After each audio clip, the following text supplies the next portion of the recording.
Welcome to the Ripple Podcast. The podcast where we tell you strange and unusual stuff and things.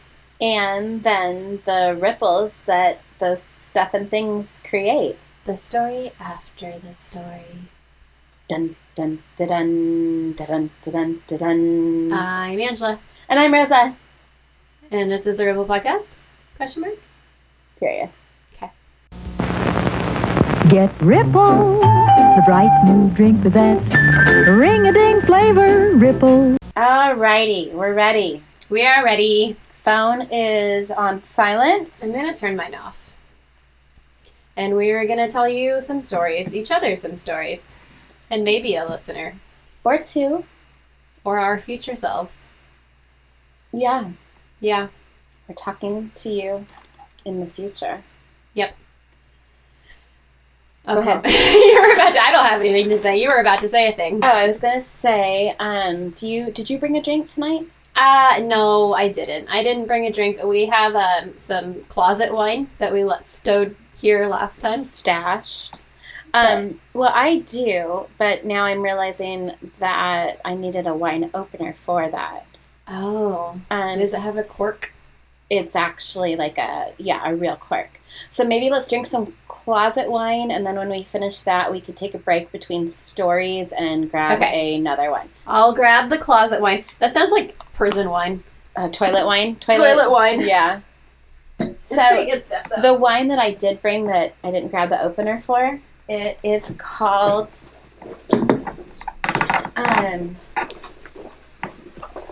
it's noisy. It is called Educated Guess. Oh, I've seen that. And it's got like a whole bunch of mathematical equations on it. I get the connection. So that's because tonight we're doing Jane Doe, John Doe stories. And so, Educated Guess is mine. Did you find a wine glass? I'm getting them. Okay. I tried to look up the history of the Does and thought maybe there was a cool story behind like why they're called Jane and John Doe. And there wasn't really anything. It was just like some term that they adopted a long, long time ago. But there's also Johnny and Janie Does for kids. Oh, that's heartbreaking. it is, but it's kind of cute too. Do you think that anybody's named John Doe? Like their parents thought they were really funny? Oh, I'm sure. How much would that suck? I had a college class with a guy named like John Johnson. That sucks. Yeah, John Johnson. Who's that? Oh, shoot. There's some politician. His name's like... Oh, I just heard it the other day and I laughed. Dick Firm. Oh, no. Do you think his real name's Richard? Yeah. Why would you go by Dick? He's just really confident. Oh, my gosh. Wait, do you remember where he's from? Like what state I don't know. or whatever? It was just like some That's little news blip. ridiculous. That's funny. Yeah. So we're talking about Jane and John Doe's today. Yeah. And I have a story and you have a story. We have the stories. Who's going first this time? I believe it's me. Oh, okay. So I'm going to tell you about the murder of Mary Silvani. And my sources here are rgj.com, free P, just like the letter P, F-R-E-E-P, not like I'm going P, just like free, the letter P.com. Okay. Got that? Got it. abc7news.com, DNA Doe Project.org, and then Wikipedia. Always. Always. All right, so a young woman's body was found on a popular hiking trail. A man had raped and then shot her 2 times. Excessive. Her family had lost contact with her. No friends ever reported her missing. That's sad. So she was identified, obviously, as Jane Doe. Or not identified. Correct. Her burial service was only attended by gravediggers. Oh, that's really sad. That's like a detail that they didn't really need to necessarily put in there, but it's just like makes it extra sad. Well, and it makes you realize, like, no one's missing this person. No one knows who this person is. Where is this? I'm going to get right to it. It's a place called Sheep Flats, Nevada. Oh. So on July 17th, 1982, the body of a woman aged around somewhere between 25 and 35 was found in a place called Sheep Flats, Nevada. It was near a popular hiking trail by Lake Tahoe, and there were some hikers that were just exploring that area and stumbled upon her body. She had been sexually assaulted and shot in the back of the head twice, like I said. The bullet hole on her head had been covered up with men's underwear. Ew. She was wearing a light yellow pair of tennis shoes, a blue tank top, Lee brand jeans, and a blue bikini. Mm. The shirt she was wearing was only sold in the West Coast, like California, Washington, and Oregon areas. That's a pretty good clue. It is a great clue. Like, I mean, obviously, they know how to look for stuff like that, serial numbers or brands or whatever. Yeah. But I was like, wow, that's cool. So, obviously, that led the investigators to believe that she had visited or lived in one of those areas. Makes sense. Her last meal was a salad. Oh, that's kind of depressing. She had a vaccination scar on her left arm and a scar on her ab area, possibly from like a C-section type scar. Oh, okay. And then the vaccination scar, like, I know if you like look at mom or dad, they have that like circular, like star-shaped scar. Uh-huh. I don't know what it was for, but I totally know what like kind of. Yeah, I remember hearing something about that. I want to say polio, but that might be just because we talked about polio a couple of episodes recently. ago. Yeah, I don't know. One of her toenails had a super hard bruise, like a blue toe, like my toes look right now. Mm-hmm. Her eyes were hazel, and her hair was in a brown bun. She was 5'5" and weighed 112 pounds. This was all the information that was known about her. So no ID, no wallet. Oh, obviously no ID, but no wallet, keys. Nothing. Like that. Nothing identifying. So she was buried in an unmarked grave marked with just a blue flag. And the blue flag actually was like a water line flag, kind of like surveyors use. There's like a pipe going by? Like close by, yeah. Wait, they use that as their markers. Because they don't have... They don't get headstones or right. anything? I mean, what are they going to put on it? Jane Doe, Jane Doe, Jane Doe, John Doe? Maybe. I don't know. Jane Doe 46923? Possibly. Yeah. Yeah, it's just a little blue, like, plastic flag. And this was in our Mother of Sorrows Catholic Cemetery in Reno, Nevada. And she was lost to her family and friends for 37 years. Jeez. And that's like more than her entire life. Right, because she was not identified, but guessed to be around 25 to 35 years old. Yeah. She became known as Sheep Flat Jane Doe after the area that she was found in. Investigators were not able to identify her, and they also struggled to get any clues to track down her killer. So for years, investigators worked to identify Jane Doe through DNA, fingerprints, dental records. They searched through hundreds of missing person reports for anyone who matched her description, but up until not too long ago, Sheep Flats Jane Doe's case was considered a cold case. In February 2018, a forensic investigator from Washoe County, so that's kind of like where Sheep Flats Dane Joe was found. So like it's in that county, same right. county. This investigator went to a talk being given by Dr. Colleen Fitzpatrick. And Dr. Fitzpatrick is known as the founder of modern forensic genealogy and the founder of Identifiers International. Wow. So the forensic investigator thought that the information that he gained from this lecture could help possibly solve some cold cases. That's awesome. And it totally did. So Sheep Flats Jane Doe was finally given her actual identity on May 7th, 2019. So not that long ago. Wait, 2019? Right. Oh, wow. That's super recent. Yeah. 2019. The good old days. Jane Doe is actually Mary Edith Silvani. She was born in Pontic, Michigan on September 29th, 1948. She grew up in Detroit, Michigan. Her mother, Blanche Silvani, left when she was 12 and suffered from mental illnesses. Oh, wow. Her father, John Silvani, died when she was just 16. Oh, no. So she lived with her two brothers until she graduated from high school. And eventually they all moved to California sometime between 1974 and 1982. And then they all kind of went their separate ways. And this friend from her high school days named Nancy Cumming, she has come out and told a lot about Mary's story because she just wanted her to be known. Yeah.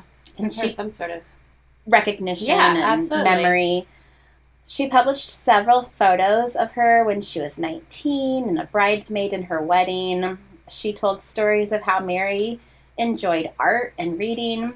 She was quiet and she didn't really like to talk about her family. She was a kind person and a good friend. Nancy recalls that the last time she spoke with Mary was when she had just given up her baby for adoption. Oh, so that makes sense. The C-section. Yeah, they were right about Okay. that. She said that Mary sounded sad, but she knew that it was for the best, and that was kind of something to be expected. Wow. Oh, geez. Somebody just peeled out. Yeah. So there was a lot of survivor's guilt with a lot of her high school friends. As high school ended and friends started moving away, going to college or just getting on with their adult lives, most of them lost contact with Mary because she had moved away as well. So a bunch of them gathered together to remember their old friend and honor her memory. And this was a quote from one of them, it says, want people to know that Silvani was more than a crime victim from a broken family, and that she once laughed, danced, swam, teased her hair, hung out at a burger joint, loved reading, art, and going to the Detroit Institute of Arts. She was more than the victim in the news. The 33-year-old woman in jeans, bathing suit, and yellow sneakers whose life ended at the hands of a serial killer on a Nevada hiking trail, they said. Oh, okay. You just said serial killer, so they know who. Okay.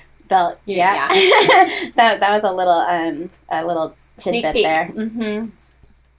One person said, "I was quite shocked. I wished a lot of us had kept in touch." And then someone else added, "Nobody should have to die like that." And what a rough life, too, man. Well, your mom has a mental illness that's, not being treated. Your dad passes away. You're just like on your own.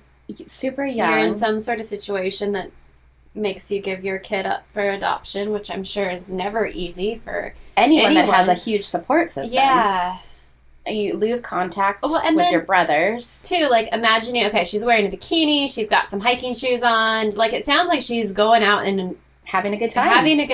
Treating herself and doing something that could, provide some sort of mental clarity, and then she ends up murdered. Yeah. So here's the murderer. His name, James Richard Curry, a Texas native, was the killer. He was identified by Cheryl Hester using the forensic genetic genealogy technique. This is the first known case where the victim and the perpetrator were both identified using this method. That was going to be my next question. Yay, you're smart. You're good at this stuff. So while in custody in 1982, he confessed to 2 more murders and is suspect to another. The day after he was arrested, he attempted suicide in the Santa Clara County, California jail and died just days later from his self-inflicted wounds. So sad. Right? Yeah, let's cry about him for a minute. Approximately 2,000 hours of research was completed in order to identify the possible suspect, James Richard Curry. The forensic genealogists who uploaded the victim's DNA into the database, called GED Match, led them to her nephew, Robert Silvani Jr., and a cousin from New York named Angel Capriles. She also has the child she gave up for adoption out there who would be around 47 today, but they don't have that person identified. Okay. So if that person would happen to like do like 23andMe? Right. It would be possible that, they would go, find out. This was your Wow. mom. Can you imagine? And that's how they found the cousins, right? Through the DNA database, the GED match. Okay. And do you know if that includes like 23andMe and the Ancestry and those things, or is it like entirely separate? I would assume they're all connected somewhat. It's just like when you take those tests and you have that form that you initially fill out, and you get to decide whether you want your information out passed. there. Yeah. It's like, hell yeah, you do. That's like the most fun. Right. Finding out who is out there. Yeah. This one was specifically for like victims or like crimes. But I mean, it would make sense that they would all be somehow related to each other. Mm-hmm. Okay, so I have a couple different ripples. And this is the first. That's why I went so fast in this story, because the ripples are pretty amazing. Okay. So ripple number 1. So that nephew that they contacted, that they found through the DNA database, he actually contacted the cemetery where Mary is buried, and he inquired about getting a marked headstone placed there. Oh, wow. I know. That's really how sweet. To someone that he's never met. Never even met. Didn't even know existed. So he called, and he discovered that the Diocese of Reno had just recently donated a granite marker with Mary's name carved at the top. Oh, that's also really sweet. Yeah. It's gorgeous. It has rose vines that twist all around, and a message that was added to the bottom. And the message says, quote, "Our lost angel has been taken to heaven. You have been found and will never be lost again." Wow. So when Mary's nephew heard that the headstone was being donated, he just totally broke down in tears. And he said that he, couldn't really afford the $1,000 that it was going to cost him.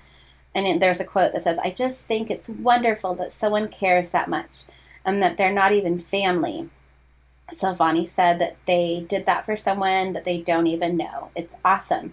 But the funny thing is, like, he was going to do that for someone that he didn't even know. Yeah. So it's really neat. Mm-hmm. And then the quote that they carved at the bottom about, like, the lost angel that's been found. Yeah.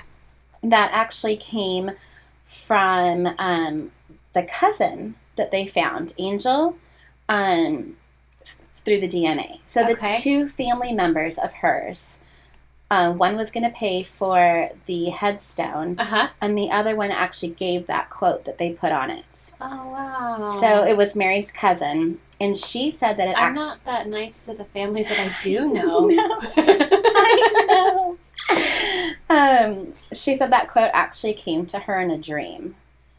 And Teresa Stoltz, she's the one that designed the headstone. Mm-hmm. And she just says she loves designing markers for grieving families.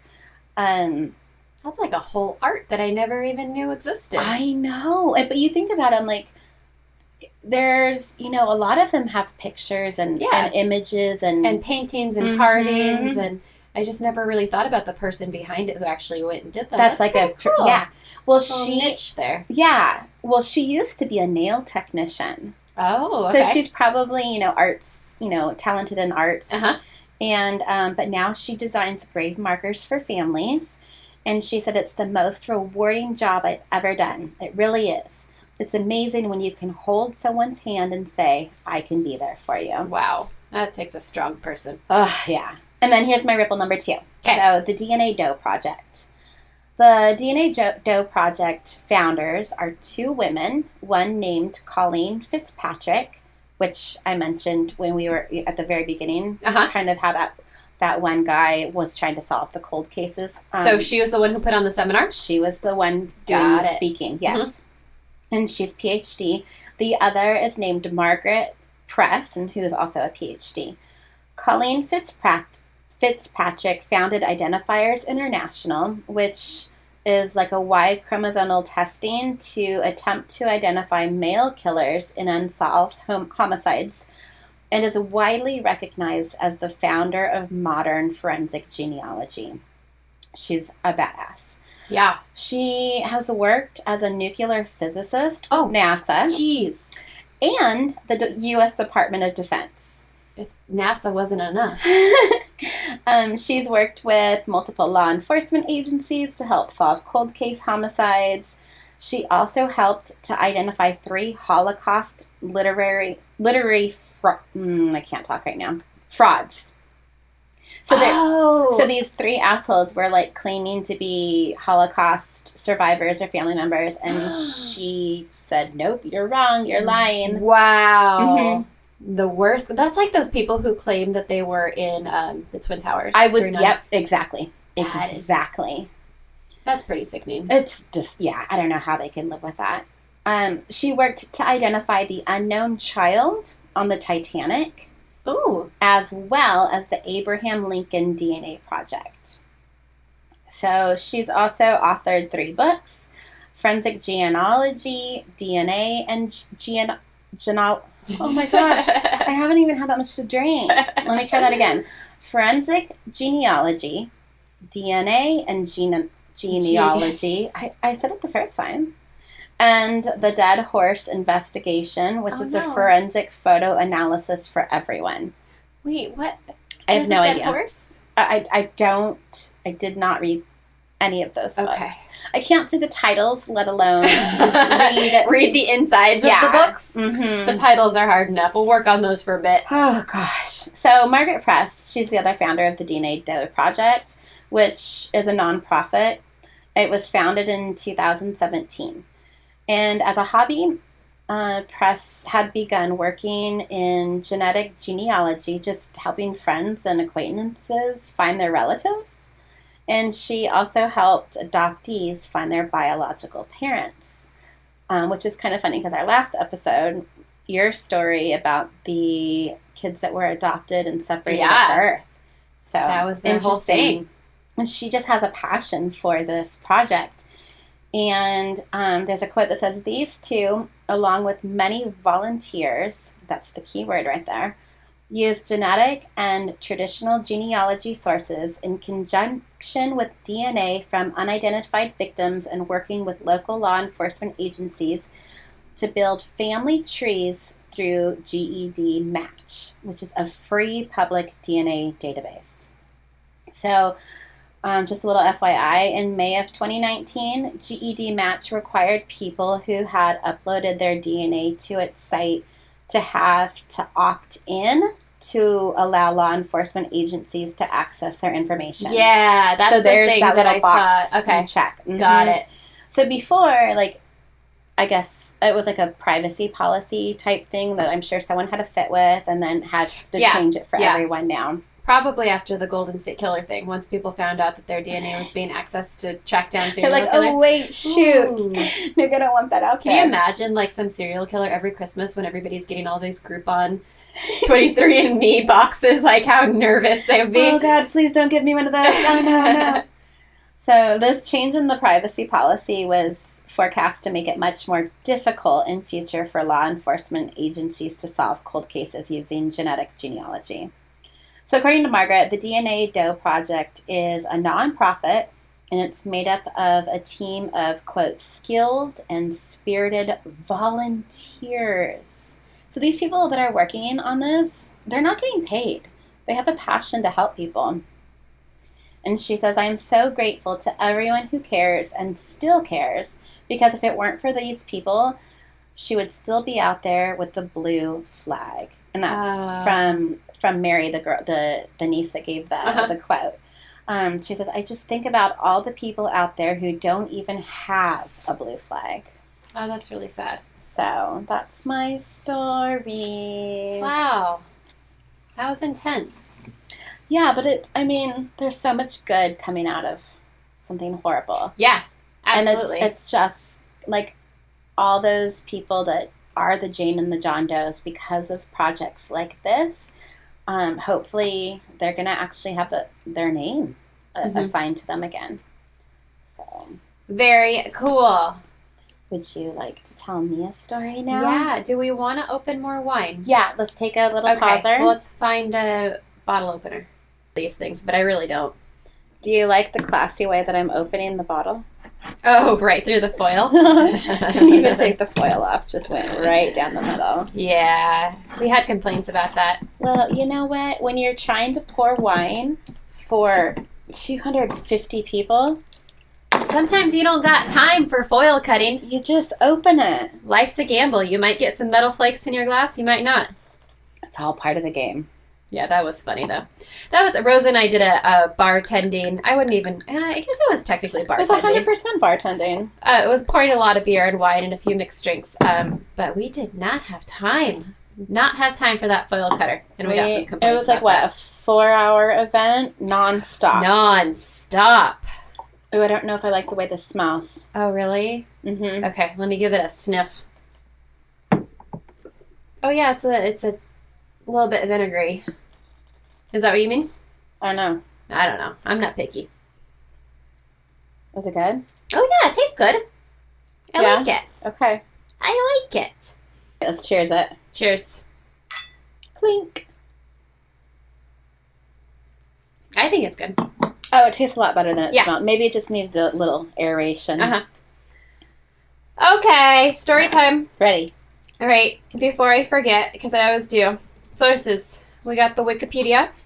We have Williamson County Sheriff, which is Williamson, Texas. NatalieMarieArt.com and WNEP News, which is also Williamson News. Okay. Okay, so spooky time, October 31st. My favorite day of the year. It's not the greatest day for this particular situation, Oh. but this is in 1979 in Georgetown, Texas. The body of a woman was found naked in a culvert below Interstate 35. And she was found face down with one arm under her in kind of like a twisted off to the side sort of way. So I actually did see there are crime scene photos available on the internet. And she just looks like a mannequin. That's what everyone always says when they come upon a dead body. Yeah. Yeah, but there really aren't that many random mannequins thrown off the side of the road. Yeah. Not that there's a lot of bodies, but yeah, it's usually not a mannequin. What do they say on My Favorite Murder? It's never a mannequin. It's never a mannequin. Has it ever been a mannequin? One of these days we should just bring in a story about like some mannequin that was found. Well, okay, going back to last episode as well. But if you watch The Good Son, there is something with a mannequin. Oh. Or a dummy. Yeah. Okay. You gotta watch that movie. Okay. So I'll good. have to find it. All right. So good. Okay, so I can't even imagine what people who found her thought because it was Halloween. Oh, right. I didn't even think about that. Yeah, and you hear about like every year people calling the police because somebody has some decoration set up and it looks person too real hanging and in a tree. right, or yeah. they're oh, don't do that. That's not fun. No, make it look like a ghost or a goblin or a Yeah. something. Don't make it look like a real person. Anyway, she was completely naked except for a pair of orange socks, which is somehow, it's like even more sad to me because she probably had her fun Halloween socks on, Oh. you know. And that's why she was given the nickname Orange Socks Okay. for her Jane Doe name. It's interesting that her socks were still on. Yeah, it was. Huh. When police investigated the crime scene, they found that she had been dragged through a patch of grass to the interstate and then thrown over the guardrail, Oh, which is where why her body was like in such a unnatural position. Mm-hmm. And autopsy reports showed that she was strangled to death after being sexually assaulted and beaten. She had bruises all over her face and neck from the trauma of falling over the guardrail, and it left her face like pretty difficult to like identify. Because she was beaten so much. Right. And the thrown over the guardrail Well, and yeah. such. So here's what they know about her. She had 10-inch long brown hair with kind of a reddish tint, kind of an auburn color. Hazel eyes. She was 5'8" and between 140 and 160 pounds. I don't know why that's a guess because like her body's there. How do you not know I don't know. That's funny because in mine was the same way. They estimated her weight. No, they didn't. They estimated her age. Sorry, Yeah, wrong, and that wrong. has been explained because in this particular case, they estimate her to be between 15 and 30 years old, which you think, like, that's a friggin' huge Whoa. age gap. But I did hear different reports saying that the reason that they do that is because, like, say, you know, they think she's around, I don't know, 20. you don't want people who have A 15-year-old. missing and write it off like, oh, she was 20, so she's clearly not the person we're looking for. Yeah. So it just gives the public more of an age to work with when they're trying to identify somebody who's gone missing. Well, and if again, back to her face being so beaten, that probably had a lot to do with the age range as well. I'm sure. Yeah. So they noted that she had unshaven legs and insect bites, and they thought that this might indicate that she was homeless, which I am triggered.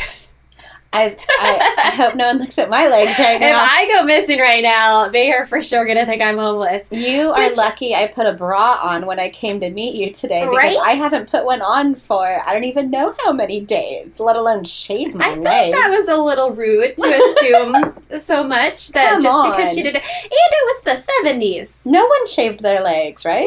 No. And if anybody from the Ventura Farmers Market goes missing, they are for sure going to be presumed homeless because there's not a lot of shaving going on in that crowd. Nothing. No. Yeah. So yeah. Anyway, they also found that she had a ring on, and the ring was either like an abalone or mother of pearl ring, but she didn't have any clothes with her. They just thought maybe she was a drifter. They also found alongside her I guess it was like a washcloth that had menstrual blood on it. Okay. And that kind of also attributed to the theory that maybe she was homeless. But, and this is just my assumption, they determined that she was sexually assaulted. Mm-hmm. Why would just the menstrual, towel be there, but not the clothing? To me, that indicates that maybe that was something that her murderer used to clean up the scene and then threw over, you know? But I think menstrual blood is... It is different. Yeah. But I'm saying, if he had sexually assaulted her... Why? Maybe it was the way the blood was, pooled up? Oh, maybe. I'm just thinking of, I just thought that was weird. Because you would think that would be in your underwear, but her clothes weren't there. Oh, maybe they just missed it. I don't know. Yeah. It was bizarre. Yeah. Anyway, police could not identify her, and they had a sketch artist do a postmortem sketch.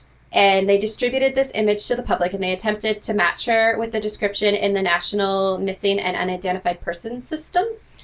And over the years, they kind of matched her up with the description of about 8 different people, but each one of them was eventually ruled out. And this is straight up from Wikipedia. They have the list of all of the people that maybe she could have been. Okay. And one of them, they have the missing date 5 years after Orange Socks was discovered. So... All right. I don't know. Explain that one, Wikipedia. All right. Fast forward to 1983. A man named Henry Lee Lucas. Have you heard of him? Nope. Should I have? Maybe. He was a serial killer. Oh. He was arrested for the possession of a deadly weapon, and Lucas was no stranger to the prison system. He had previously been arrested and charged with the murder of his own mother back in 1970. Oh, okay. When he was 24 years old. He had claimed that he killed her in self-defense, but he was still sentenced to 40 years in prison. And after several suicide attempts, he was transferred to a mental hospital. And, of course, the mental hospital was overcrowded, so he was released after how many years? How long did he spend in jail? I don't know. What state is this? Texas. Oh. 8 years. Close, very close. You would have won the Price is Right. It was 10 years. Okay. But 10 years for murdering your mother. It's not okay. Definitely not. So in 1970, he was arrested again for the attempted kidnapping of a 15-year-old girl. Okay. Yeah. Sounds like a great guy.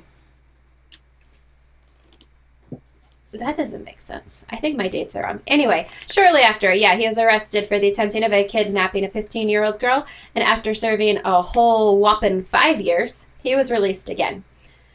So now in 1983, Henry Lee Lucas was in jail when he confessed to the murder of his girlfriend, Becky Powell, and his former employer, Catherine Rich. So these two people, like, he wasn't in jail serving time for them. He was in jail for the attempted kidnapping. Exactly. And he's like, oh, by the way, I murdered two people. And one of them was his former employer? Yeah. And they didn't question his employees? Well, it was a situation where it was like a caretaker. So he and his girlfriend, this is like more details that I didn't really put in here, but I kind of remember reading. He and his girlfriend were like caretakers for like an elderly woman. Okay. So it wasn't like an official employment or a typical like business type situation. It was kind of probably cash under the table. Like, hey, come help me. So there were records of... Yeah. I think she probably just went missing one day. Wow. So he leads police to their bodies. Oh, wow. Yeah. So he wasn't just making it up. He was not just making it up. Which is weird because later on he decides to make up a shit ton of stuff. Oh, jeez. Yeah. So while in prison, Lucas confessed to the murder of Orange Socks. He was in prison for murdering at least 3 other people. Oh. Huh. I didn't have details on that. So this could answer the mystery of the identity of Orange Socks. Lucas stated that he picked her up in Oklahoma. They had sex in his truck, and she rode with him for a while, and then he wanted to have sex again. But she refused him and attempted to leave the car. How dare she? That is when he killed her and threw her over a guardrail, because that seems like a reasonable solution to that problem. Yeah, you don't have sex with me? Here you go. Uh-huh. When asked who Orange Socks was, he said he thought maybe her name was like Joni or Judy, but he couldn't really remember. Oh, yeah. I don't remember the people I threw over guardrails either. I know. It's just like so many, you know? So investigators had a name to go off of, kind of, sort of, right? Kind of a j sound. Wrong. Because reports later came out that Lucas couldn't have killed Orange Socks because he was working in Florida during the time of his murder. So kind of like what you were saying a second ago, yeah, there's records of employees working places.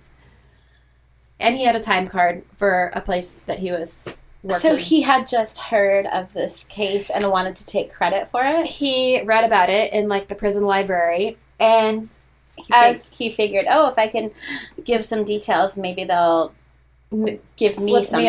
A hot pocket or something. Wow. I think that's how a lot of these go, because you think about, like, why would somebody possibly confess to a horrible murder that they didn't do? Well, the guy's already in prison for life, so what does he care? If he can get, like...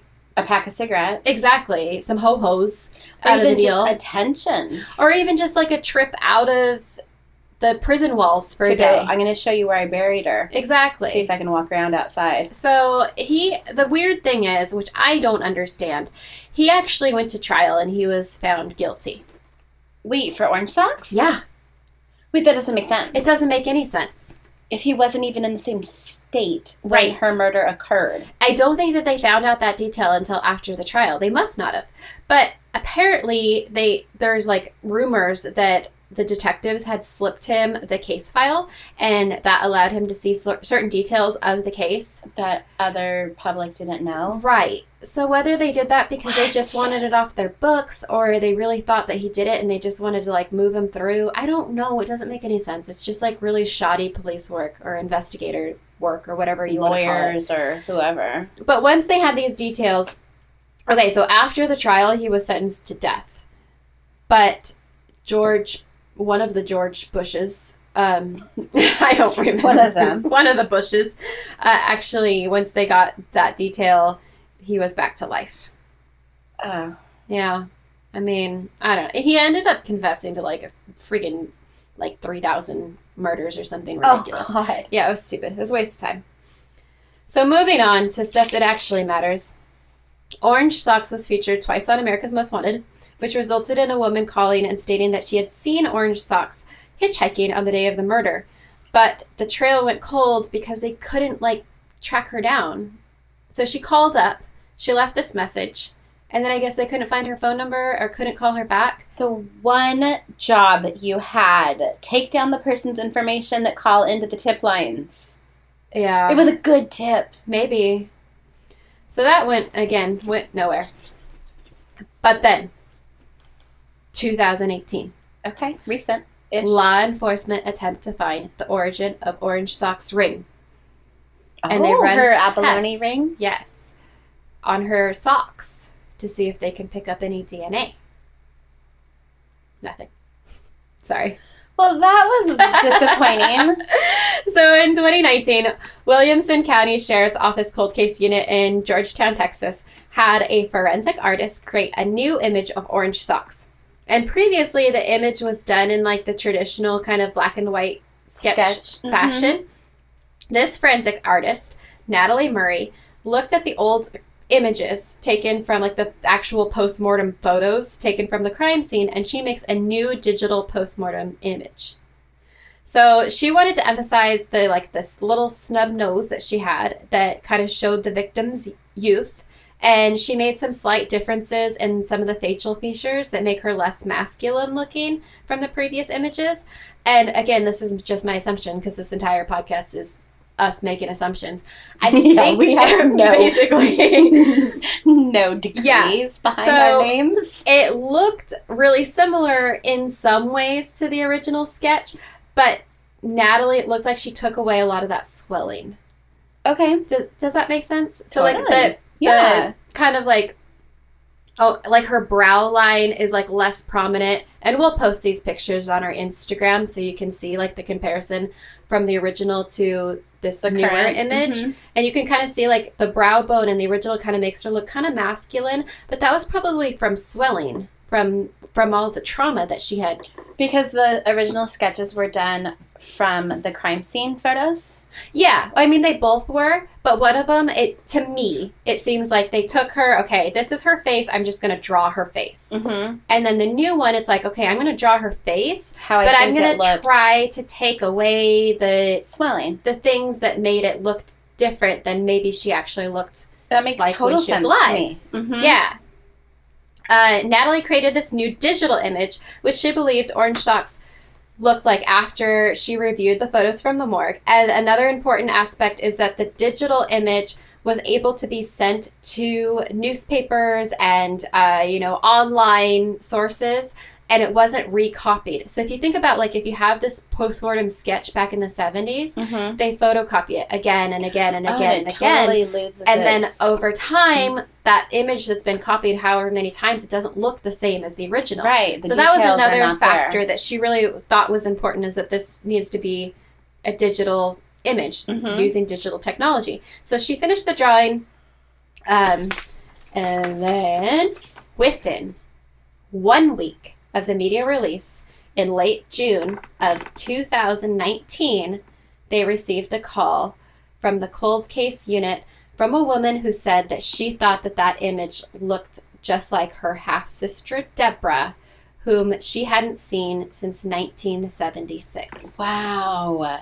She brought in photos of Deborah, and the interviewer learned that Deborah came kind of from a dysfunctional family, and she had never really been reported missing because people kind of like just went their own ways. Figured and it's like, just and go live your life.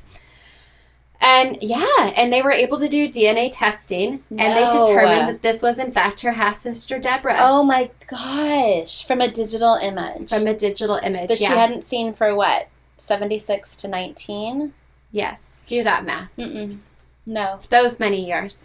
So Natalie Murray, she was a police officer for 10 years, and this is the forensic artist who basically like solved this thing with her fancy art skills. She was a police officer for 10 years, and during this time, as an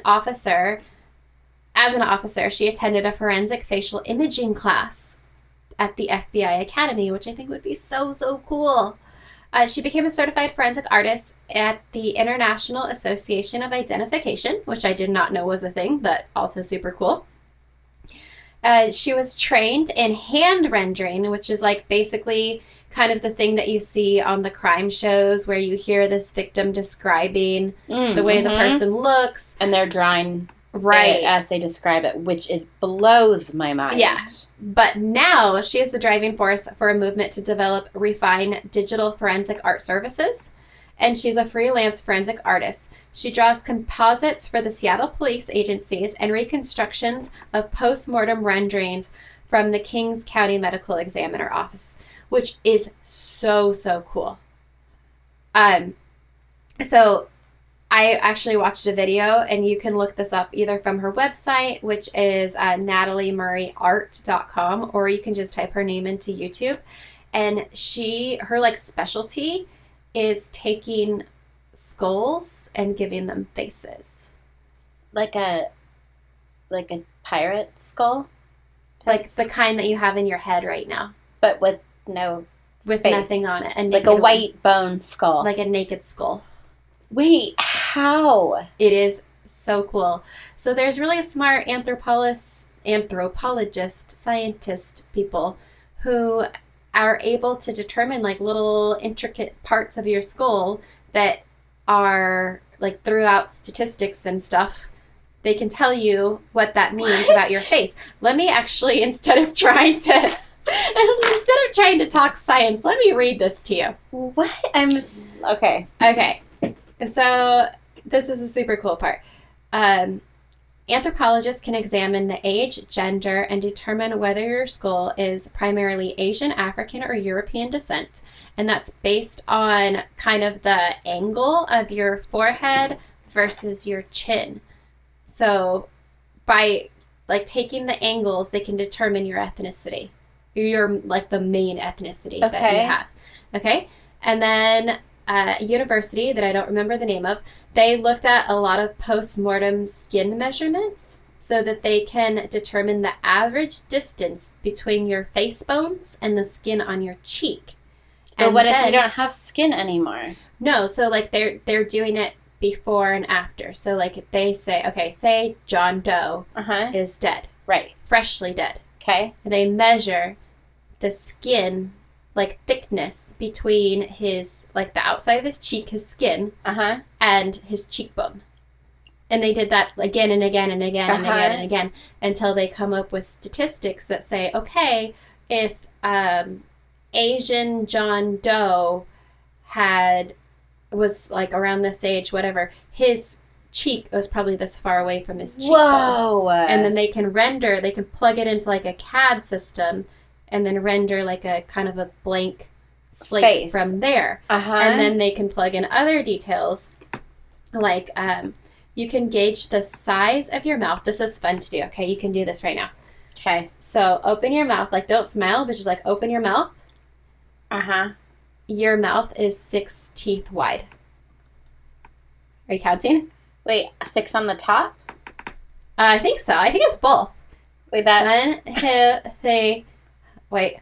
1, 2, 3, 4, 5. Yeah, my mouth is 6 teeth wide. I have a small mouth. I do too. Isn't that weird? I'm counting your teeth. Okay. But this is makes great podcasting. You should take pictures of just our mouths.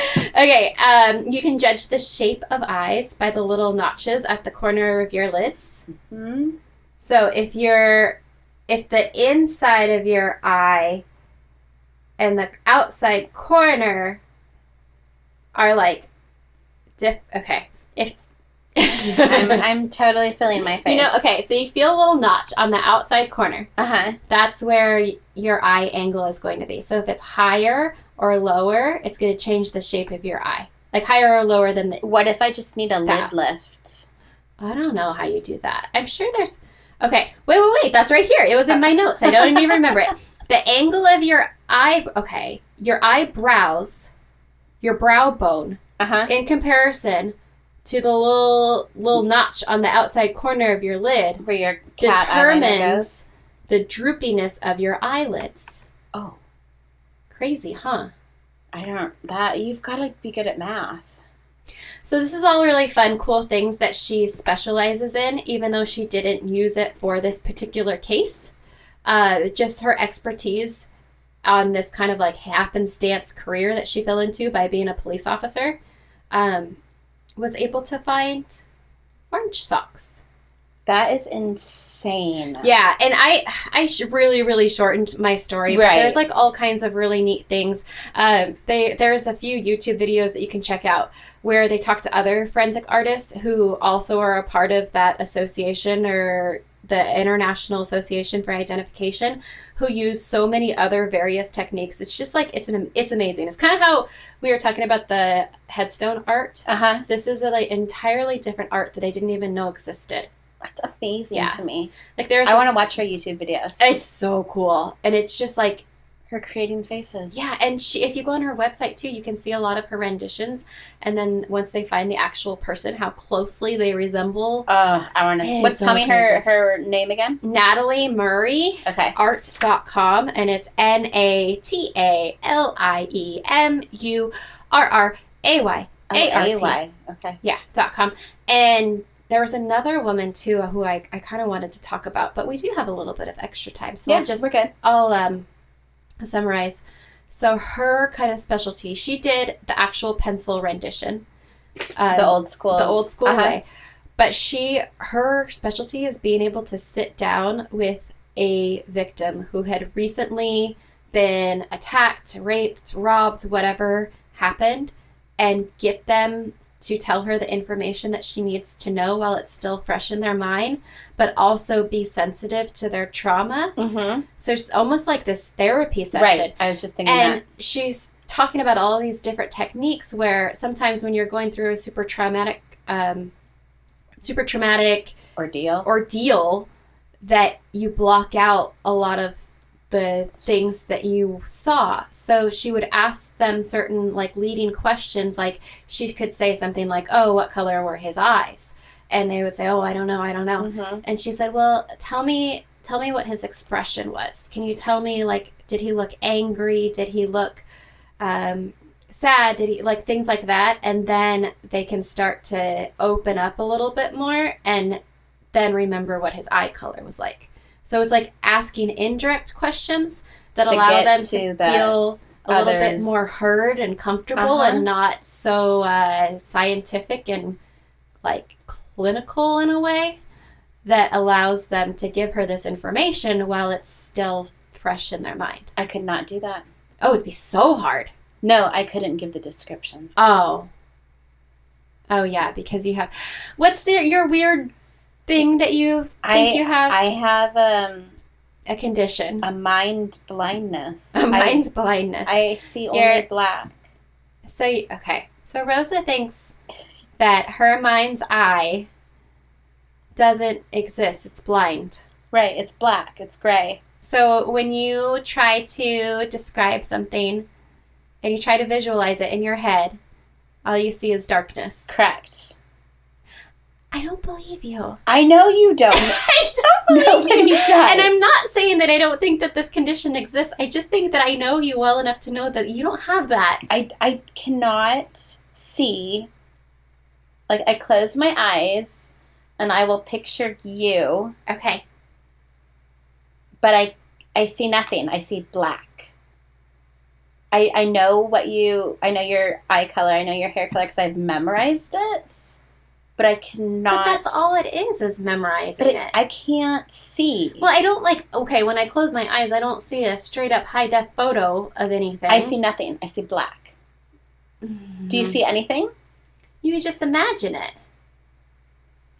No. It's like not the same as like No, most Google people- images. No, but most people can like see an image in their head. Are you I trying looked to it look up. up what it's called? Yeah. And I can never say it. It's APHANTASIA. Have How do you Google say it for you. say it? Aphnatasia. Sure. Aphnatasia. See if Google will say it for you. I don't have Google. I have Siri. Oh. You and your iPhones. No, you can still have Google say it for you. You just gotta type it in. But yeah, I've said this forever. I think that's why I'm so bad at directions too, because I cannot visualize anything in my head. Nothing. Zero. Black. But how do you find your way home then? I don't know. put it in the GPS system. But remember that, like, back in the, I don't know, early 90s? That's not it. When No, there not was that really. whole test, like, visualize a cube. Remember that? Oh, yeah, and a then there's a horse, horse by the and a cube. tree, Mhm. and a ladder, and it was supposed to tell you Well, I your don't know. fortune or something. Yeah, something like that. I don't even remember what it was. But, like, people could visualize the cube or visualize the horse or whatever, right? You just, like, make it up, like, in your head. You're like, okay, I Wait, want to do see you see a cube? Do you see a horse? Kind of. I mean, like I said, it's not, like, clear, like you're looking at your picture on your phone right now. I It's see not nothing. super... There's nothing in my head. Uh, You're going to take that sound drop right there and play that. There's nothing in my head. there's nothing in my head. Okay, let me see if it'll say it. Aphantasia. Aphantasia. So it's a UK version. Aphantasia. Aphantasia. I was close. I said aphantasia, which might be like the more American way of saying it. I don't know. Hey, we should do a topic on that. It's strange and unusual. Totally. Let's put it in our basket. Okay, aphantasia. Or what would we call it? Mind blindness. Rosa's problem. Rosa's problems. Ooh, I get a lot to pick from. Hey, you can do my problems. Oh, your little seizures? Yeah. I get brain zaps. Yeah. It's weird. We're weird. We've got a we mixed have bag of issues. issues. So my brain zaps, which I actually, I called Rosa earlier today. I'm like, hey, I diagnosed myself last night. WebMD'd myself. I woke up at like 2 o'clock in the morning. I don't know why. I was like wide awake. And then I tried to fall back asleep. And I get this weird thing where I'm trying to fall asleep and I get this like zapping feeling in my head. Like Like an an electric shock. which apparently happens to people who are withdrawing from, like, I don't know if it's benzos or some sort of medication. Detained from something. Yeah. But I'm not on any that I know of. Unless I've been... You've been slipping them to you. Yeah, so I don't know why I get them, and I Googled it, I WebMD'd it, and that gave me all the answers. But yeah, that's what it's called, brain zaps, and they're like little mini micro seizures, and it happens when you have some sort of deficiency. Like a vitamin deficiency or mineral GABA. deficiency? I forgot what GABA stands for. Huh. GABA. But I ordered it on Amazon Prime, so look who's going to lose their brain zaps pretty quickly. We should put that in our little basket too. Just like strange medical conditions. And I just had another one, but it went away, and I can't visualize it now. It got zapped out of your brain. It'll come to me later. Well, if anyone is still listening, 57 minutes into this, and you have a suggestion for us to do stories on, shoot us a message. We need to pick for next one. Yeah, you can message us on Instagram, RipplePod. Yep. Right? Mm-hmm. Or Facebook, which is... The Ripple Podcast with Rosa and Angela. Yeah. Okay, here it is. Ready? Ooh. Strange and mysterious places. That'll be fun. That will be fun. Strange and mysterious places. Okay, I've got one in mind. I don't know if I'm going to go with it, though. What was your first? I don't want to tell you. Oh, okay, because I have one in mind, too, but I don't know if I want to go with it. Okay, well, was it Easter Island? Yeah. That's okay. I'll do something else. Okay, all right. That's Okay. funny. All right, well, until next time, don't forget to be a fountain. Not a drain. Bye-bye. Bye.